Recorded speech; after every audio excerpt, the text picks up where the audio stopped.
Hello and welcome to the Real Women Real Purpose talk show live in the On Purpose Woman magazine and global community Facebook page. I'm Ginny Robertson, one of the hosts of the Real Women Real Purpose talk show, where we talk with real women who are living their lives on purpose and bringing their unique gifts to the planet. I'm also the founder and publisher of On Purpose Woman magazine and founder of the On Purpose Woman global community. My guest today is writer, editor, and workshop facilitator, Pam McFarland, and we're talking about writing as a tool for manifestation. Pam, thanks for being with me today. Oh, thanks for having me. I'm looking forward to our chat here. Me too. But before we start that, I want to give our viewers some info about you. Mm-hmm. Pam McFarland is a writer, editor, and workshop facilitator. She's a certified therapeutic writing facilitator and has an MA in fiction writing from Johns Hopkins University. She has written and had published a few short stories and is working on a novel. She also has worked in editing and publishing for nearly 3 decades and lives with her family in Silver Spring, Maryland. So Pam, let's start with the title of what we're talking about today. What does it mean to write as a tool for manifestation? What do you mean by that?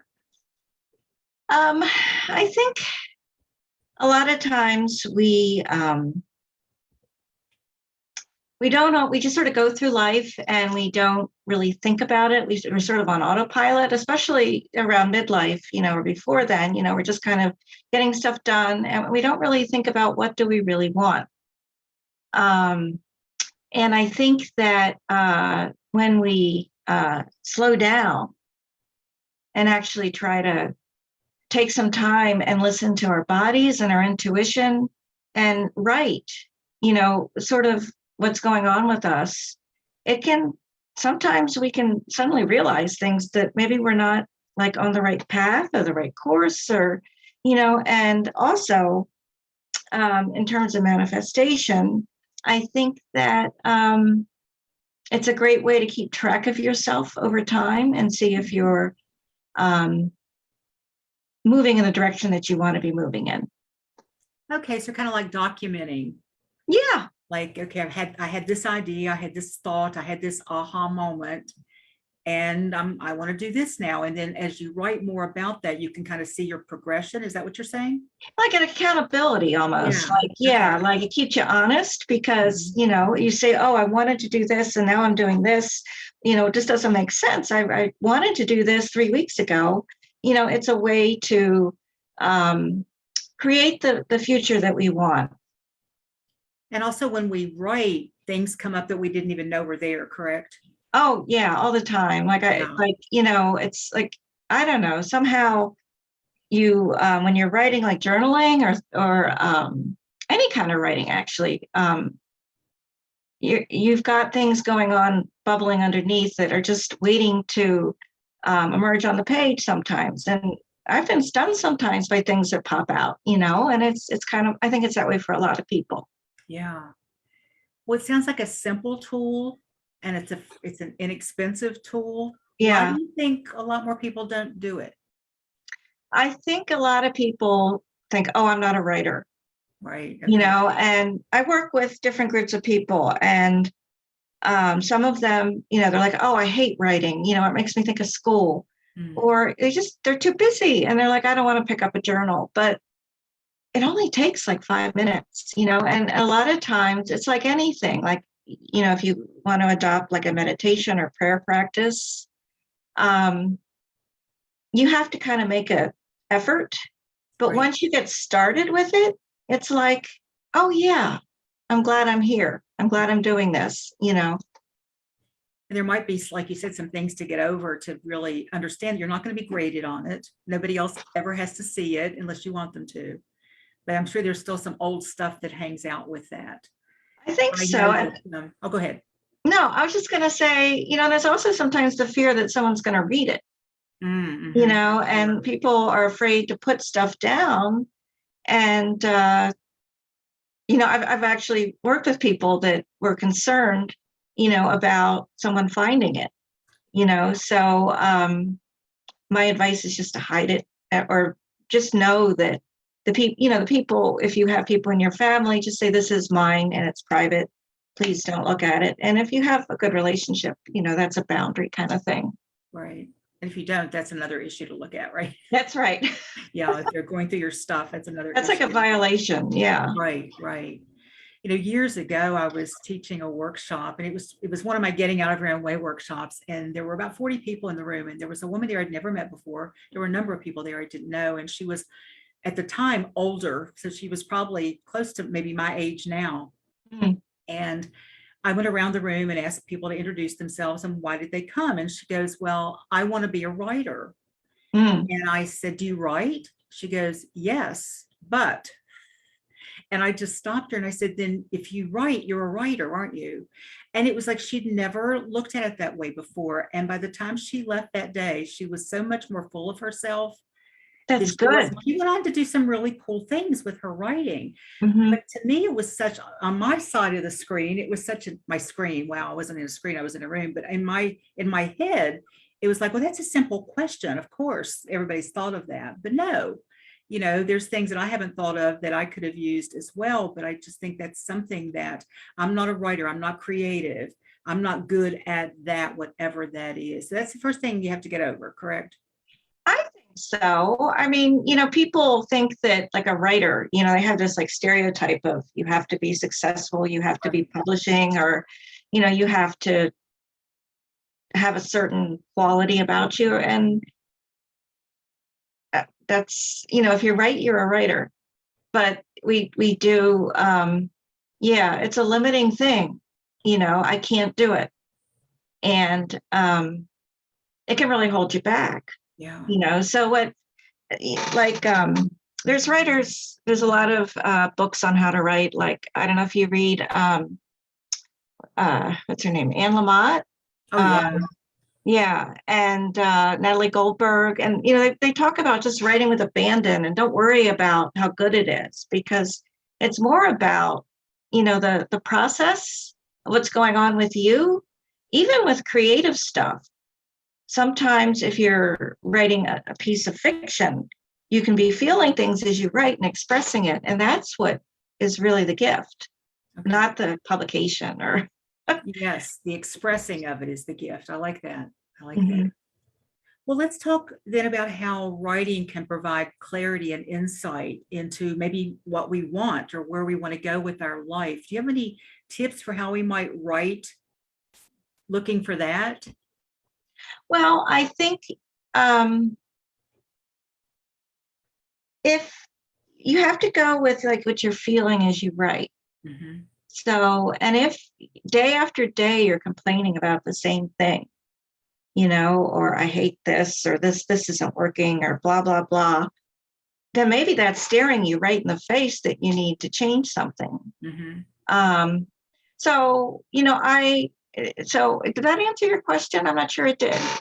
Well, how would you suggest that people maybe start that process of using writing as a tool to get clarity on what it is that they want or maybe changes they might want to make in their life? Is there like some great questions they could ask themselves or? Um, I should have thought of that. But I think, sure. I mean, you can ask yourself, am I living the life that I want to be living? Mhm. And that's kind of deep. And that's kind of like, if you're just dipping your toe in, maybe just start by noting the things that bring you joy I like and that. things you're interested in, and over time you can sort of pull yourself to what you're interested in, because you're like, oh, you something that I learned in the training program that I did was the most useful part of journaling or doing journaling or any kind of writing is looking back over what you've written and saying, oh, that's really interesting, and that's when you integrate it. And that's sort of those ahas are what then take you to the next step. Okay, that makes sense. Yeah. Years Does ago, that, I mean, oh, go ahead. does that make sense? I mean, Does make sense. yeah. Yeah. I know years ago I read The Artist's Way and I started doing morning pages, which for anybody who doesn't know what that is, you just sit and you write for You set a timer and you write for, or is it pages? I forget if you have to do pages. I think it's a full page or something like that. You just Three write three whatever's in your morning head. pages. Yeah. Okay, okay. It's been a while since I've done it. Hmm. And I just remember, it taking me a little bit of time to kind of trust that I could just write with abandon, because the whole point of that is to get the junk out of your head, all the junk that actually keeps us from maybe writing what we really want to know, I guess, if that makes sense. So I assume you've done that as well, or at least you obviously know about it. I think it's Well, I haven't, I actually never did. I read the book and I uh-huh. never did the morning pages, but yeah, it does get rid of stuff, because I find that when I'm writing or when I'm working with people that are writing, it's like you get to the good stuff like after a couple minutes of Mhm. writing. You never just go right to it, or some people do, but most of the time it's like you go a little deeper. Yeah. And you do have to be careful with that, because if it's a sensitive topic or it's really hard, um, you don't want to get yourself overwhelmed. Okay. Okay. And that can happen sometimes when you free write for, without a limit. Mhm. And, it's an upsetting thing. Like you're really mad at this person. And you're like, I'm really mad. It's good to get it out, but maybe limit it to like 5 minutes Yeah. as opposed to just pages and pages. You just get more That's a mad. very good idea. So you're not just actually, you're worse off when you finish than you probably were before you started, right? Hmm. Yeah. Yeah, I think so. Because you're kind of building it up in your head. I know that you work with people who are in like transitions. You work with women in recovery. You work with seniors. How is that? How does writing help people in those phases of their life? I think that is like a very interesting time for people, because they, like, people in recovery, they know they have to change, Hmm. but they don't necessarily know what they're moving towards. Sometimes they don't even know who they are or what they like. And I think that writing, it's like a pressure valve, so it releases some of the stress. And then when you get through that, you get to see um, some of the gifts that are there, that about yourself that maybe you didn't realize. So transitions, you're moving towards something and away from something else. And, you can do different things, like you can write a letter to people you need to say goodbye to. And it can help you through the process of moving through that. Hmm. Does that make sense? Or Yeah, it does. It does. Because I think I've done a lot of work with women in recovery over the years, and not with writing, but I think that one of the things that many of them fear is that deeper look, because they know what they think is there and it's not something they want to revisit. But like right. you said, taking the deeper look can help them find the good that's there and the gifts that are there. And also, like, especially with women in recovery, like what the essence of who they are, Hmm. beneath all the other stuff that they've done or has happened to them, the who they are is that's what I try to stress. And Hmm. through poems, that I bring in, and then they write about it or they respond to it. And some of them really like it and some of them don't. It's Hmm. not something for everybody, and not everybody responds to it. Yeah. Well, not everybody wants to write. And not everybody is not everybody wants to be a writer. Everybody could Right, write if they wanted to. They could write something, right? right. But yeah. And And and how about seniors? How would you work with seniors? um, well, I think that they are more reflective about their lives Mhm. and what it means. There was a gentleman in a class that I taught, and he was really thinking a lot about his identity, with his religion Mhm. and who he was. And, it's a way to kind of put the pieces together towards your later years, because you have perspective that you don't have maybe when you're younger. Okay. So it's kind of a revisiting. of your life, if you will, to kind of, how did you get from there to here kind of thing, or? Well, appreciating who you were, who you are, how that helped you, what it meant, Mhm. but and like the deeper spiritual meanings, maybe, or or why this happened, or how it helped you, what you learned from it, and Okay. with seniors too. They talk about their legacy, what they want to teach their children or grandchildren and stuff like that.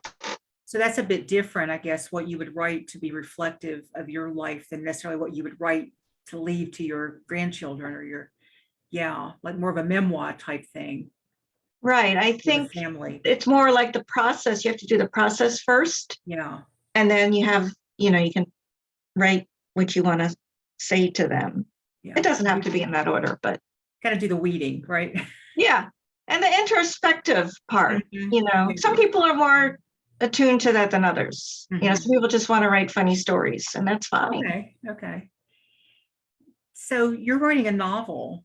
Mhm. How is that different from,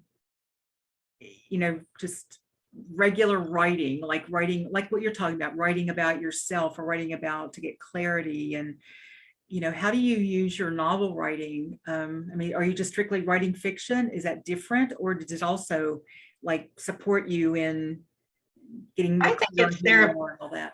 I think it's therapeutic for me. Okay. Um, I That was mean, the word I love, I couldn't think of, was therapeutic. I was looking for that word. Yeah. yeah, I love to. Well, I'm like a researcher. I love to research, and like I like historical fiction. So, um, it's fun to learn everything you can about a certain period or time frame and explore other people. But it's and that's when you get into empathy, because you put yourself in other people's shoes. And I think when a reader is reading that, they can connect with things that you say that, but for me, I guess, to answer your question, I don't know. I think it makes me feel alive. Oh, okay. Okay. More so than other kinds of writing? The fiction Yeah, writing makes you feel more alive? Yeah. because it's purely creative, so I can Mhm. make up everything. Although I'm still tapping into what's going on inside, so Right. I can express my sadness about something, Mhm. or and a totally different character in a situation, but somehow it gets the feelings out. And Okay. yeah, Yeah, that makes a lot of sense. and it's just Maybe fun. it's fun too. Now, how long have you been writing this novel? Oh, way too long. Um, I started in 2012, but I didn't start seriously until I started my MA program, and then started more seriously then. And like it's changed completely from what it was in the beginning. Mm. It's Um, something you actively work on just over time? Yeah. revisions and revisions. Okay. And, Okay. but Looking I've written forward some to, short stories and other things. what So was that? I've written some short stories and some other things too. So Okay. Well, how did you actually start writing? Did you write as a kid? I did. Did you? I loved Nancy Drew. Oh, And me oh, too. before Nancy Drew, Ramona the Pest. Do you remember her? Beverly Maybe she was Cleary. later. No, don't remember Ramona. Okay. Beverly Cleary wrote these wonderful stories about children, and I identified, they were my age, and I started writing mysteries like, Tina Clickery and the Haunted Mansion. They were awful. But it was I would spend like hours doing that. And I wrote plays when I was in elementary school. So I guess I've always done it. And Have then you you? got more serious about it as you got older, I when did you guess. decide that it was like your life work, really? Um, I shouldn't say decide. When did you discover? yeah, I guess maybe. And when I went to journalism school, I wanted to write somehow, but I think it was in my 20s, and I started leaning towards it as, I on that talk that I gave the other day, that it was a time when I was needing an outlet. because I was living by myself in a new city. I didn't really know anybody. And it was just something that made me feel better. Mm-hmm. So, well, what would you say to someone who's watching this and they're thinking, I know there's a book in there. I know there's a story in there. I have something to say, but I don't have any idea how to go about it. I mean, what's the first step in something like that? the step is to start. Yeah. And not to judge. You can write, this is a piece of crap. I have nothing to say. Mm-hmm. And then I really encourage people to like start noticing, if you want to write, like what's going on around you, and keeping like a notebook of things that you're interested in. That's where the journaling comes in, because things that you find interesting can also turn into ideas that you want to explore through fiction or essays or whatever. And But you that's have so to get the much. confidence to do it. Okay.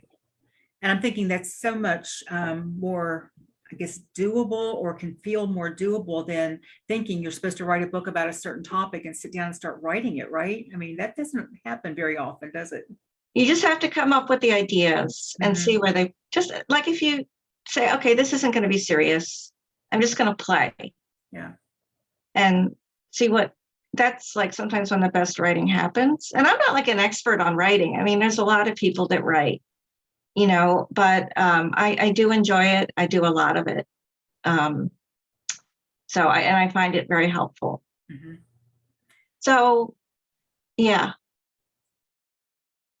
Well, I what don't know. about, oh, go ahead. Go ahead. That was it. That's it. Yeah. Okay, I was going to ask you if you have anything coming up that our viewers might be interested in, or how they can find out more about what it is that you do. Yeah, I have a website, www.pammcfarland.com. I have my stories on there, things I've written, and information about upcoming classes. I'm teaching a memoir class starting in October at Montgomery College's Lifelong Learning Institute. It's in Maryland, everybody. That's Yeah. in Maryland, Rockville, Maryland, but it's on Zoom. Oh, it is on Zoom. So Oh, great. anybody Okay. can attend. Okay. And if you're over 65, I think you get a discount. So Okay. Well, when this video wraps up, I'll put that information in is it on your website as well, or? I think so. I need to update Okay. my website, but it's there. Yeah. Okay, because I have your website in the text already. So if you're interested in anything that Pam's got going on, look at her website, and you can also find out how to get in touch with her there. Yeah. Pam, before we wrap up, I'd like to know if you had one piece of wisdom, and it could be something you've already shared, but something you think is just really important for us to know about writing as a tool for manifestation. What would it be? I think to take it lightly, to start and not make it a huge deal and just play. And for manifesting, I think that if we if we do it consistently and we write about the things that move us inside and the things we're passionate about and the things we care about, it just gives us things that we want to write and share. So we manifest it because we just know ourselves better. So the more we write, the more we'll want to write, you're saying? Yeah. And the more we'll have to write about. Right. Is that true? Okay. Yeah. Well, I think that's a great place to end. What do you think? I love that. I think it's fine. Thank you very much for hosting and having me here. Well, thank you for sharing your wisdom and your ideas with our viewers and with me, because I learned a few things myself today. Cool. And I want to thank anyone who's watching this either live or on the replay. Thank you for joining us for the Real Women, Real Purpose talk show. We are live right now on the On Purpose Woman Magazine and Global Community Facebook page. If you love this interview and you want to share it, It will be on our YouTube channel in the next 48 hours. So go over to On Purpose Woman Global Community on YouTube, and we'd love for you to subscribe. And that way you can see all kinds of other things there. Right now, there's over 140 inspiring, informative, and fun shows for you to watch on our channel. And in May, we started sharing videos of the speakers at our On Purpose Woman Global Community Zoom gatherings. You can find a talk that Pam did for us last week, another talk where she really shares a lot of great stuff about writing to our younger self. So be sure you check that out as well. And we do have 5 more great shows lined up for you in September.